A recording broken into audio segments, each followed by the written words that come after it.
भूतिया हवेली की चुड़ैल गांव के बाहर एक पुरानी हवेली थी जिसे लोग भूतिया हवेली कहते थे।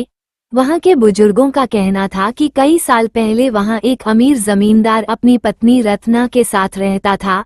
रत्ना बेहद सुंदर थी, लेकिन उसकी किस्मत बहुत बुरी थी। जमींदार ने उसे धोखा दिया और किसी और से शादी कर ली। ये सदमा रत्ना सहन नहीं कर पाई और उसने खुद को हवेली में फांसी लगा ली।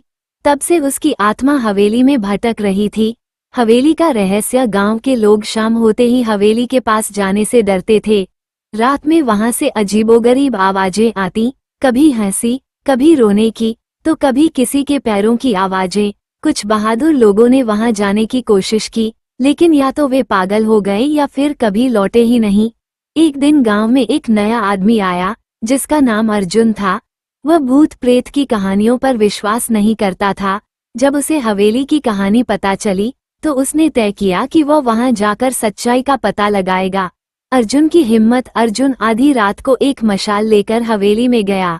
हवेली के दरवाजे चरमराते हुए खुले और अंदर की दीवारों पर मकड़ियों के जाले लगे थे। हवा में अजीब सी ठंडक थी। वो आगे बढ़ा तो उसे लगा कि कोई उसकी सांसों के साथ सांस ले रहा है। अचानक पीछे से एक हंसने की आवाज आई। अर्जुन ने पलटकर देखा तो वहां कोई नहीं था।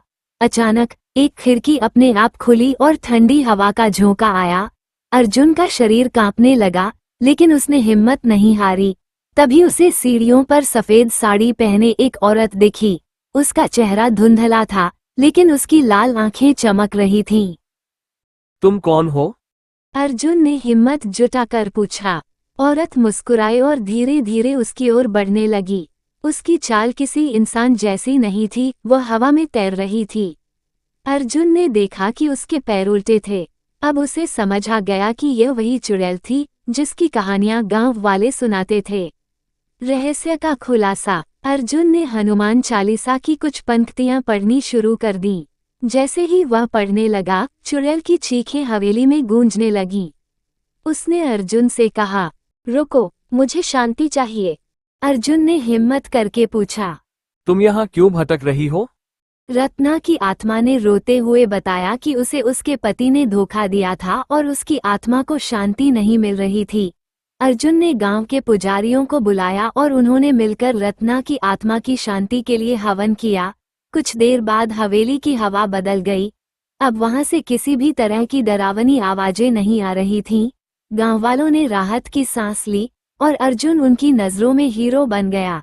इसके बाद हवेली को फिर से बनवाया गया और वहां एक मंदिर बना दिया गया। कहा जाता है कि तब से वहां किसी भी तरह की डरावनी घटनाएं नहीं हुई, लेकिन कुछ लोगों का कहना था कि कभी कभी रात में हल्की सी हंसी की आवाजें सुनाई देती हैं। शायद रत्ना अपनी आज़ादी का जश्न मना रही थी। ऐसे और वीडियो देखने के लिए इस चैनल को सब्सक्राइब करें और वीडियो को लाइक करें।